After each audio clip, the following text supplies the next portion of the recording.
Yeah, what's going on? This is Jackie Maria, J. Marie Booklet. So today I am making a video about nurse station etiquette. So the first thing that you should do is to keep in mind that there are people all around you. Even when you think ain't nobody around you, there are people around you. You had a doctor sitting there. You have a case management, nurses, CNAs, respiratory, their transporters. You got people everywhere. Even when you think they ain't, they're there. Especially if you work on a big unit. Now, if you work on a unit like the ICU, it's a much control. Well, it depends on what kind of ICU because I know the other ICU was always it was people everywhere. It that ICU on the other side was like a main floor, like the main floor that I came from. But the ICU that I transferred to was much calmer and smaller and it was one of those. But the other one was jumping. I ain't gonna even lie. So it was people all over the place, doctors, residents, everything. There are always people there, always.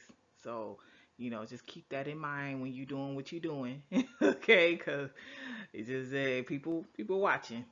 The second thing is never hesitate to offer the help when it's needed. So if you got a resident doctor, and they need help with something, help them. Same thing, transport, you might have a new transporter, or if the transporter is looking for this nurse, it depends on how the unit is run. Maybe the transporters will call the nurse themselves because I know some places that they have phones, like hospitals might have phones for the staff, and they may call the nurse to let them know, hey, I'm coming to get patient, blah blah blah, but there was no answer. Well, maybe you can help them. Hey, maybe nurse is really at lunch, or she's over here, or she's in another room, she's doing something, but I can get the charge nurse, do something like that. Another thing is to keep your voice down. One of the number one complaints in the hospital is that the noise level is too high.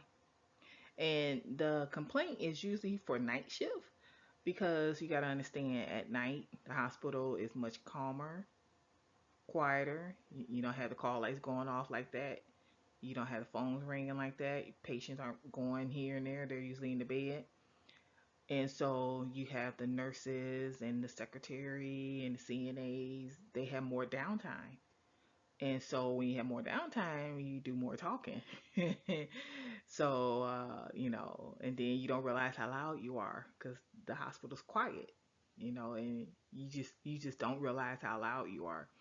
So, now I'm not saying that's just night shift, but that's when it usually happens, on night shift. Cause, we be loud during day shift too. But but yeah, learn how to, make sure you keep your voice down, keep the noise down. Like, don't let the call lights ring up for 10 minutes. That's annoying. Don't let the phones ring 10 times.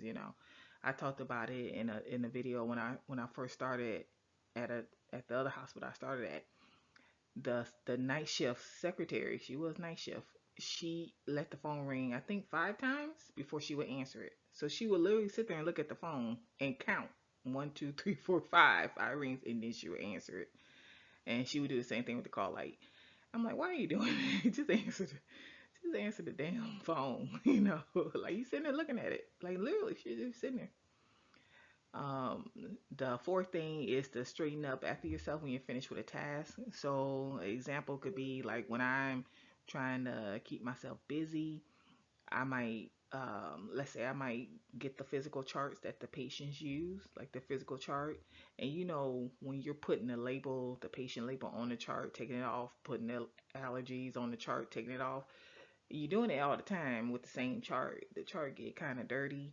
So, I would get a bucket, put some hot soapy water in there, get the goo gun, and get the scrubbing. Cause I'm that person. Okay, I gotta find something to do. I'm gonna find something to do, and and clean the charts. And then of course, after I get done, get my little area, and then once you get done, put the stuff back. Clean that area. Up. Put the stuff back where you got it. Put the goo gun back up in the cabinet, and and pour the water out in the bucket and all that good stuff. So just clean up after yourself. And then the fifth thing is put away personal items. So like I all my stuff will always be under the cabinet, like in the cabinet behind. So behind me, down. That's where the secretary. That's where we kept our stuff. And I did always have my phone on me because that's just me. But like just keep your personal items away. Your phone, just keep it. And nobody see it because we ain't supposed to be on our phones anyway. But just keep it out the way. Keep your purse. Keep all that just out the way, so you don't have no issues. Same thing, with notebooks, anything, because I'm one of those. I like to write because I multitask, and I like to write. Got to put my thoughts down. I'm busy. I forget.